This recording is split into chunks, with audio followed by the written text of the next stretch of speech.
Hoy vamos a conocer, ¿sí?, sobre una investigación, sobre un libro, ¿sí?, recientemente publicado. Vamos a estar en comunicación con Marcelo Pérez Sánchez, ¿sí?, es licenciado en Ciencias Políticas de la Universidad de la República del Uruguay, que publicó Urbanismo Neoliberal, Barrios Privados en Uruguay, de Ediciones del Berretín. Así que saludamos. ¿Qué tal, Marcelo? Muy buenas tardes. Andrés Correa te saluda. Bueno, muy buenas tardes, Andrés, y a la audiencia de la radio. Un gusto estar con ustedes, aunque sea del otro lado de la orilla. Ahí está. Bueno, para conocer de qué viene, porque nos pareció bastante interesante la investigación. Sabés que un poco de alguna manera este año nos propusimos el tema de analizar el tema a lo largo de los programas con distintas notas, con distintas entrevistas, el tema de las desigualdades, ¿no? Pero las desigualdades vistas desde el lado de la riqueza, porque como que sabemos, nos da la sensación de que sabemos mucho, hay muchas investigaciones sobre el lado de la pobreza y muy pocas sobre el lado de la riqueza. Y en este caso nos pareció más que interesante justamente esta visión del análisis de los barrios privados en Uruguay. Y me preguntaba un poco cuál fue esa hipótesis que hace surgir esta investigación, Marcelo. Bueno, efectivamente hay algo en la motivación del trabajo que tiene que ver con lo que vos decís, ¿no? Hay poco estudio sobre el poder económico, sobre los sectores de riqueza, y pasamos estudiando y describiendo a los pobres, ¿no? Y eso tiene que ver con un sesgo. Si hay riqueza es porque hay pobreza, y si hay pobreza es porque hay riqueza. No se explica uno sin el otro, ¿no? Y cualquier esquema que tenga una idea de justicia social, de igualdad, tiene que plantearse eso. Entonces, creemos que ese sesgo no colabora a esa discusión. Entonces, por un lado está ese componente de motivación, pero el otro componente tenía que ver con que mi trabajo como docente en la Universidad de la República, como docente que hace extensión, investigación y enseñanza, me llevó a través del trabajo en extensión con estudiantes a conocer en el área metropolitana de Montevideo que por allá por el 2011, atrás de un sector muy popular, de una localidad que se llama Colonia Nicolich, un barrio que se llama Aeroparque, muy cerca del aeropuerto de Carrasco, internacional, sector muy pobre. Atrás de ese barrio había calles que cerraban y no había acceso, y casas que no tenían nada que ver con ese sector popular y daban cuenta de una ostentación, ¿no? Y eso eran urbanizaciones cerradas, como se le dice, country, como le suelen decir ustedes allá, barrios privados. Efectivamente, ese descubrimiento que tenía que ver con ese trabajo de campo me llevó a preguntarnos en el fenómeno, preguntarle primero a los vecinos, indagarlo en la academia y reconocer que había un déficit en la academia uruguaya, una negación por esa idea de sociedad hiperintegrada, de medianía, que nos decía Benedetti, de falta medianera, ¿no? Y bueno, de ahí en más empecé a trabajar en diferentes investigaciones sobre barrios privados, y este libro surge como el resultado de mi tesis doctoral, que la hice ahí en Argentina, en la Universidad Nacional General Sarmiento, un doctorado en estudios urbanos. Vaya mi saludo para las universidades públicas argentinas en este momento tan especial. Y bueno, en esa casa de estudio hice mi doctorado en estudios urbanos y me decidí a hacer una radiografía, un trabajo sobre todos los barrios privados en el Uruguay, sobre el conjunto de departamentos donde hubiera, y sobre todo entender el mecanismo, no solo la segregación o la autosegregación que se expresa, la desigualdad territorial que se expresa parcialmente. ¿Cómo es el mecanismo del negocio, ¿no? Cómo se articulan los promotores inmobiliarios con el Estado para desarrollar eso, y cómo eso tiene bastante que ver con las cosas que concedemos como sociedad a través del Estado y del propio campo popular, en la medida que no es un elemento de disputa muchas veces. Está clarísimo. Te iba a preguntar, ¿Para quién está dirigido? O sea, ¿qué público está bueno que lea Urbanismo Neoliberal? Está bueno que lo lea el público en general, decimos con la editorial del Berretín, está como de alguna manera adecuado para que no sea solo para académicos, pero además de eso está bueno para que lo lean especialmente los movimientos populares, las organizaciones sociales, los sectores que de alguna manera buscan algún cambio, y por qué no, distintos espacios que pueden haber de reflexión, de estudio, de debate en el conjunto de la sociedad. Así que la respuesta sería un público general, y creo que una herramienta de trabajo para el movimiento social. El libro se presentó no casualmente en un movimiento social muy importante como la FUCBA en el Uruguay, la Federación Uruguaya de Cooperativa por Ayuda Mutua, y eso no fue un elemento de decoración, fue un elemento simbólico y importante de que ese tema en la agenda estuviera ahí, ¿no? Está perfecto. Te iba a preguntar si hay algo de la investigación, algún dato que te haya sorprendido. Sí, bueno, varios. Primero, los barrios privados en Uruguay no se explican sin el papel de los promotores, desarrolladores y el capital argentino. O sea, Uruguay ha sido históricamente, y sobre todo Punta del Este, que es lo que la gente más conoce, un lugar de captación de eso, ¿no? El desarrollo o los periodos de crisis o de que sienten cierta falta de estabilidad, de seguridad, como dicen ellos, hacen colocar muchas veces capitales, inversiones de este lado de la orilla, y eso sucede en la costa uruguaya, en particular en Maldonado. Y también hay un consumo de eso por parte de los argentinos que tienen casa de segunda residencia acá, que quieren eso. Eso es una parte que es importante en el dato, si pensamos que la mitad de los barrios privados en Uruguay están en Maldonado, ¿no?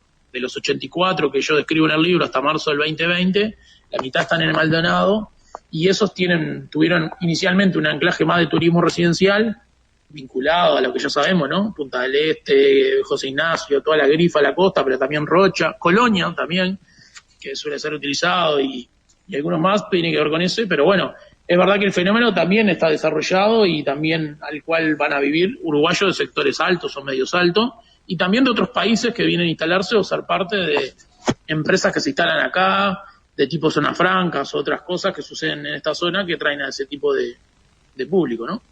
Entonces, un dato relevante, por decirte algunos, Andrés, por ejemplo, y esto fue bastante escandaloso acá, la cantidad de hectáreas que consumen esos 84 barrios privados son casi el doble que la que ocupan los 600 y pico de asentamientos irregulares en Uruguay. El doble casi. Claro, tremendo. Es tremendo. Sí, claro.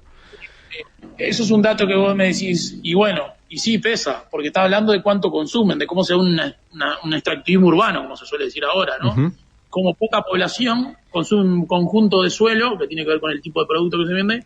En cambio, del otro lado del mostrador, en esto de la desigualdad, los sectores que viven en asentamientos irregulares, con un montón de servicios urbanos no garantizados, con instabilidad, inseguridad en la tenencia, etcétera, en pobreza, consumen casi la mitad. Es un disparate en términos de desigualdad, de sociedad, en que aceptamos. Otro dato relevante, que me parece que no es menor, tiene que ver con que un tercio casi de los promotores inmobiliarios, es decir, los que se encargan de gerenciar el producto, que es el promotor, es aquel que ubica un suelo y consigue financiamiento y después contrata a la constructora, contrata una administradora, contrata equipo técnico, ¿no? Es como el que, un amigo lo dijo como el político del negocio, ¿no? El que hace la parte del lobby, consigue los permisos y demás. Casi un 30% yo descubrí, y lo digo así porque no hay causa jugada, indicio de ilicitud. Entonces nos está diciendo también que atrás del negocio, vinculado al negocio, que ya sabemos el sector inmobiliario, también suele haber lavado de activos, plata que viene de otro lado, que se trata de blanquear a través del sector inmobiliario y también a través de este artefacto, como puede ser otro, ¿no? Torres, náuticas, otro. Entonces, eso también es un dato llamativo, ¿no? La investigación mía no se basa en eso, pero fue un dato que me llamó la atención. Entonces tenemos ahí como distintos datos, ¿no? El peso del capital y también de los usuarios argentinos. Tenemos la extensión de hectáreas que cubre, que es casi el doble de los asentamientos regulares. Tenemos esto de los indicios de licitud y podemos seguir encontrando cosas. Pero principalmente un dato que me parece importante es el fenómeno en Uruguay, a diferencia de otros países, pasó de estar invisibilizado, o sea, empieza a finales de los 80, a principios de los 90, y hasta hace muy pocos años se evitaba hablar del fenómeno de barrios privados, no era parte del debate, ni de los movimientos, ni nada, y hace muy pocos años se naturalizó. Y ese fenómeno no se explicaría, esto sucede en otro lado, pero también es un dato relevante, sin cierta legitimación que le dio el progresismo, o los gobiernos progresistas al desarrollo del fenómeno. Entonces eso también es un dato relevante, porque uno pensaría en la agenda que si hay algún sector, digamos, en el espectro ideológico que estaría en contra, sería las izquierdas o el progresismo, este tipo de desarrollo. Sin embargo, algunos de ellos han legitimado, tanto a través de la administración de la gestión, como encapsulando el debate a la interna de sectores políticos, del Frente Amplio en este caso, y no ha sido eso en parte un debate con la academia, con los movimientos sociales, no ha estado en el debate público, no ha sido tema, y eso se ha dado muy rápidamente, ese paso de invisibilizar a naturalizar, sin conflicto. Está clarísimo. Se me abre un montón de... como que seguiría llenando de preguntas, pero digo, se nos va un poco la entrevista. Te iba a preguntar qué pasa con lo que pasa, ¿no? Con muchas, a veces, qué es lo que le queda al país, ¿no? A la hora de un emprendimiento de este tipo, que está analizado, por ejemplo, qué es lo que deja, digo, el impuesto, porque me imagino eso, analizado del neoliberalismo, como el famoso derrame. Bueno, un barrio privado derrama para que a su vez haya, no sé, se necesiten carpinteros, ¿no? O sea, digo, y me imagino un poco es la famosa teoría del derrame, que ya sabemos cómo no funciona, pero bueno, me imagino que alguno se hace promotor de eso, pero digo, está analizado qué es lo que deja, por ejemplo, porque recuerdo alguna vez, creo que fue quien fuera ministro de Ganadería, estamos hablando de Berterreche, que mencionaba el valor de lo que salen los inmuebles en la costa uruguaya, y era prácticamente igual que lo que salen las tierras productivas del Uruguay. Obviamente sin lo productivo, ¿no? Pero digo, en términos de valor era parecido, ahí, un monto parecido. ¿Está analizado esto de lo que deja el país? Bueno, no sé si lo que deja, pero sí está analizado respecto al mecanismo. Sí, en un capítulo del libro trabajo como la relación entre Estado y promotores y la gestión de eso. Y ahí trabajo centralmente. Tu pregunta es cómo sin el beneficio y sin la promoción y facilitación del Estado no habría ese producto. Porque más que lo que deja, que ahora podemos decir lo que dicen que deja, exacto, o lo que sostienen aquellos que autorizan lo que deja, es lo que resigna el Estado y la sociedad de cobrarles para poder facilitar el negocio. Por ejemplo, el Uruguay cuenta desde el 2008 con una ley muy potente, que es la Ley de Ordenamiento Territorial y Desarrollo Sostenible, que esa ley, en términos académicos, permite cobrar lo que se llama retorno por mayor valor, o académicamente plusvalía urbana, ¿no? Alguien va a sacar un beneficio de pasar un suelo rural a un suelo urbano o suburbano, con esto que decías vos, o donde se podía construir un edificio de 2 pisos, ahora se construye uno de 20, eso que sale de una decisión político-administrativa del Estado y por tanto de la sociedad, indirectamente, genera una renta sin que necesariamente el promotor haga más nada que presentar el proyecto, y esa renta, que es exponencial, tiene que dejar algo. Eso en la ley está fijado un criterio, lo tienen que implementar las intendencias, porque por constitución acá los gobiernos departamentales, los 19 gobiernos departamentales, es un tema a discutir, establecen si lo aplican o no. Entonces vemos que un montón de departamentos de barrio privado no lo aplican, y en otros casos lo aplican mal o lo aplican parcialmente. Solo Montevideo tiene una tradición de aplicar ese retorno de forma más tajante, Canelones más recientemente, y bueno, y ahí hay una exoneración. Pero además, aunque parezca ilusorio, el Uruguay tiene desde la época del gobierno de Sanguinetti, de allá en los 90, una ley de promoción de inversiones, que ya tenía un antecedente en la dictadura, todo el esquema de dictadura, de promoción, de neoliberalismo, y se va a una comisión que se llama la COMAP, por su sigla, en el Ministerio de Economía, y se dan exoneraciones impositivas. Eso nunca estuvo pensado para el sector inmobiliario, sí una parte para el hotelero. Sin embargo, los barrios privados acceden a la COMAP. Y el hecho más escandaloso que se dio en Uruguay, que es irrisorio en relación a La Plata, fue que en un momento se estaban exonerando las pelotas de golf que iban para un barrio privado conocido acá, que es La Tahona, ¿no? Porque el presidente de la calle Pou vivía en uno. Entonces, en ese nivel hay un segundo nivel. No solo no cobrás, sino que exonerás. Y después yo también miré qué pasaba con otras cosas. Por ejemplo, las evaluaciones ambientales, que hay un impacto muy grande de este tipo de cosas, y casi todas tenían, o no tenían evaluación, o tenían una evaluación que siempre la mejor nota, la A. No tenías que hacer nada. Entonces era bastante escandaloso que no solo el Estado no cobrara todo lo que podía cobrar, sino que además le exonerara, dejara de percibir determinados impuestos, y que además facilitara cuestiones como las ambientales y también tributos departamentales, como pasa en Maldonado, que es escandaloso, ¿no? En la administración actual, pero también en algunas otras se le dieron tributos departamentales. Entonces, Yendo a lo que le deja, bueno, es más, primero, las urbanizaciones cerradas no está bueno que existan en un esquema de ciudad, de derecho a la ciudad, de igualdad, pero a su vez es bastante lo que el Estado deja recién de estar, como de económica, territorial y ambientalmente. Y después, en lo que dicen que están, que llevo a la pregunta, dicen que hay derrame, es lo que vos decís.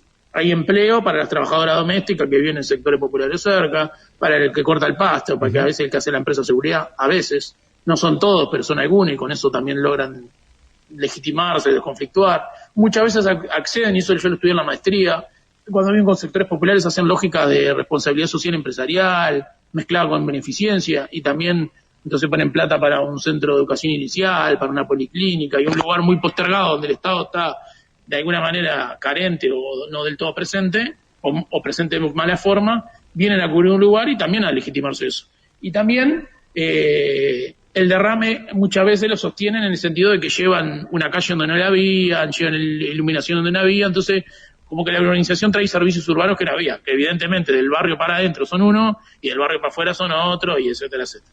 Pero bueno, ese discurso del derrame está y lo ha comprado, y por eso yo digo que hay cierta naturalización y legitimación, el conjunto del espectro político, de alguna manera. Ha legitimado que pueda haber algo bueno en eso. Claro. Es verdad que hay sectores que dentro del Frente Amplio y la izquierda que tienen más reparo, por eso en Montevideo no hay barrios privados en sentido estricto del todo, pero es verdad que ya se ha dejado ver como un problema grave y más bien se ha incorporado como forma, como un artefacto más urbano, inmobiliario, ¿no? Que está en la ciudad, como están los shopping, que también son una expresión del neoliberalismo urbano, como están las zonas francas, como están otro tipo de dispositivos, empiezan a ver esta ciudad. Y hoy, en el periodo actual, donde eso se liberalizó más, desde el 2020 para acá, empezamos a tener otro tipo de cosas que se parecen más a lo que ustedes conocen como ciudades o pueblos privados, ¿no? Algo que es escandaloso para la lógica uruguaya.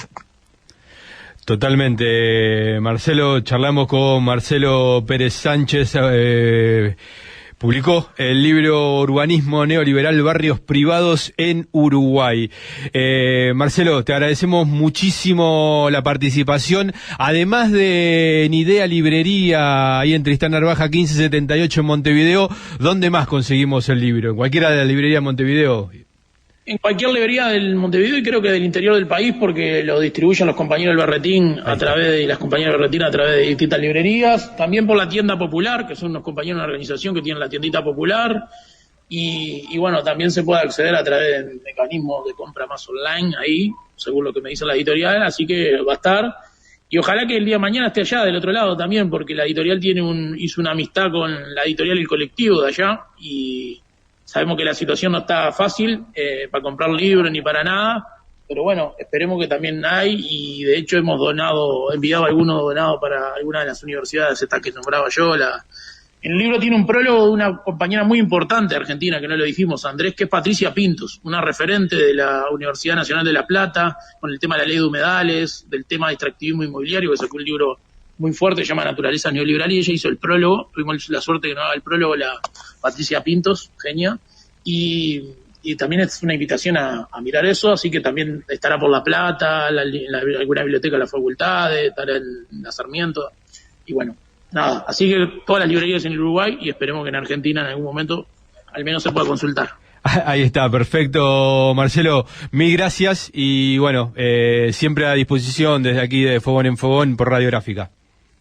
Muchas gracias, Andrés, a vos y a todos los compañeros y compañeras de Radiográfica, y ha sido un gusto. Muchas gracias por el espacio. Ahí está, pasó Marcelo Pérez Sánchez, licenciado en Ciencias Políticas de la Universidad de la República, y nos contó sobre urbanismo neoliberal, barrios privados en Uruguay, de Ediciones del Berretín.